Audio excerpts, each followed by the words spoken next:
This is Lola. I have decided to use a different harness on her. Previously I had used a sensible no-pull harness. The problem is she still pulls. So it doesn't make sense to use something that I know she's not going to succeed in. So this does stress her out because that's the only harness she's ever known. And this one does feel a little bit different. We'll probably see her shake off a little bit. She did do a yawn.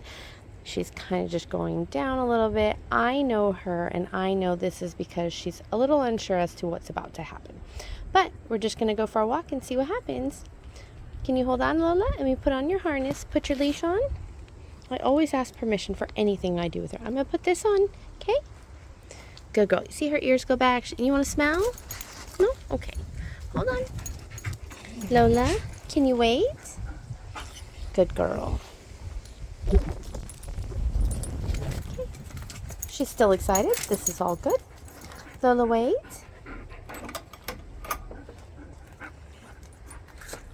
Oh, wait. Thank you. Dismissed. Good girl.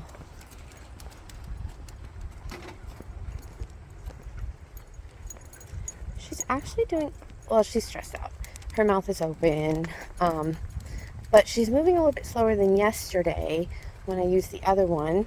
I think it's because she's a little unsure about how this feels on her. It's a little bit of a pull. All I do is stop walking. I don't make a big deal about it. I mean, so what? She pulled. If I get, she pees like a boy. If I get upset or anything, it's just going to stress her out, and she's just not going to be comfortable. And then she's going to pull even more because I'm stressed. She's stressed. She's just going to mirror what my energy level is. Easy, Lola. Good girl. Smell. Okay, this is the one that, Lola, wait, that she peed on the planter last time, and I don't want her to do that again. Lola, thank you. So I'm going to try and stay on top of it this time. Good girl. Good smell. Good girl. Good job. Lola? Yes, she's paying attention a little bit more than the last session, but you can see her mouth is wide open.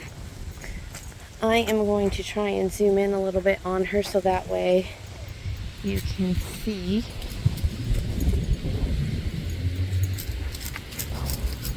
that she seems stressed.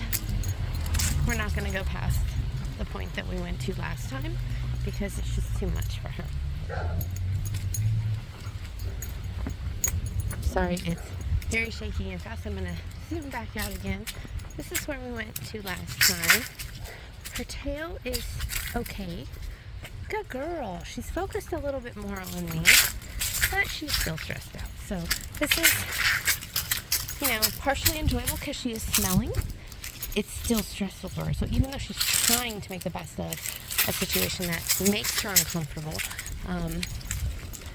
she is still open mouth. And for the amount of exercise that she has done from the house to here, doesn't warrant her mouth being open that far.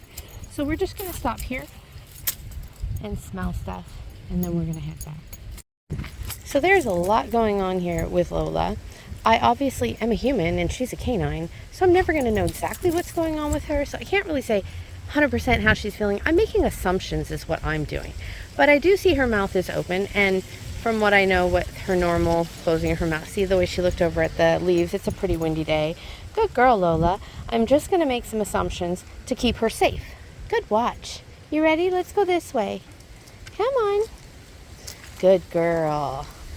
Very good girl. So as you can see, she starts to, yes, good girl. Make a little bit more eye contact. Let's go this way, Pumpkin. Good girl. And she's like, what? You're not going to take me the whole way? You listened? Good girl. Good listen. Good job. Let's go. Sorry for the ums. Training and talking at the same time is not easy, including recording. So basically, I do like this harness a little bit better for her because of the way the other one would pull to the side because it's a no-pull harness. This one, yes, I agree. This tends to have a reputation for making the dog pull a little bit more, but it's not the harness. It's how you use the harness. And I'm not going to let her pull. I'm not going to keep walking when she's pulling. I'm going to stop. She stopped and watched this space before. I'm going to let her stop and watch here as well. I believe what it is the open space that's across the street there, and she's looking at it as, hey, is that where we're supposed to go? Is that where I get to run? But no, it is not. She's still going to be learning how to polite leash walk. She's just observing. If you can see, her eyes are a little bit softer. Her mouth is closed now. We haven't been here much longer than maybe a minute at most. Good girl. Her eyes are softer. Watch the car. Good girl. She really didn't watch the car that time, but I'm just going to tell her that command or that noise, and hopefully she connects with me and understands what it is that I'm trying to get her to understand that I'm relaying or communicating to her. Dog training is anything but easy, which is why it's so hard for so many people to train their dogs. It's not a one-size-fits-all. It's not if your dog does this, do that. It is really paying attention to many things that are going on with the dog. Now, my method of training is not everybody's method of training. It's my method of training. There's that yawn, which tells me there's the panting. So I might try to see, Lola, do you want to keep walking? We can keep walking. This way. Yeah, she wants to go over to the parking lot. She thinks that's her little play spot. Where was I going with that comment? It is going to be trying to identify what's going on with your dog, trying to identify what your dog is communicating to you, and hopefully trying your best to get the dog to understand what you're communicating to. Good girl. This is the spot I want to make sure she does not potty on. This is Lola. I don't like to say not to do something. Good girl. Good girl. Good girl. Good smell. Good smell. Yes. Good smell. Even though other dogs potty on this, I don't want her to potty on this. Good smell. No. That's a second fail on my part. So going forward, when it comes to that, I'm not going to let her smell it.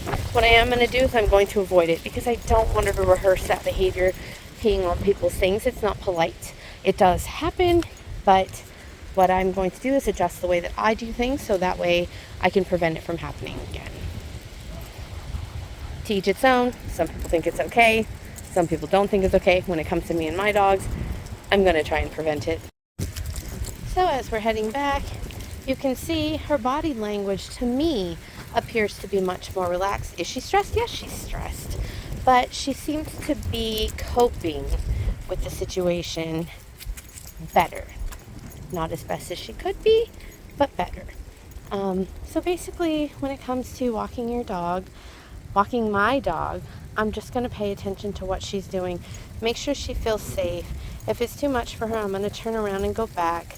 I'm going to try and teach her the rules that I do have. Lola, come over here, which is we don't really go too far onto other people's lawns. I know it's tempting because there's smells. We try to stay on the sidewalk as best we can. No pulling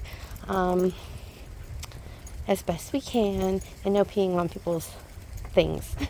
All right, thanks for watching. Subscribe if you'd like to see more. I hope you got to check out Lola's first one. This is a huge improvement over the first one that she did, which was yesterday. So in one day, this girl has learned quite a bit.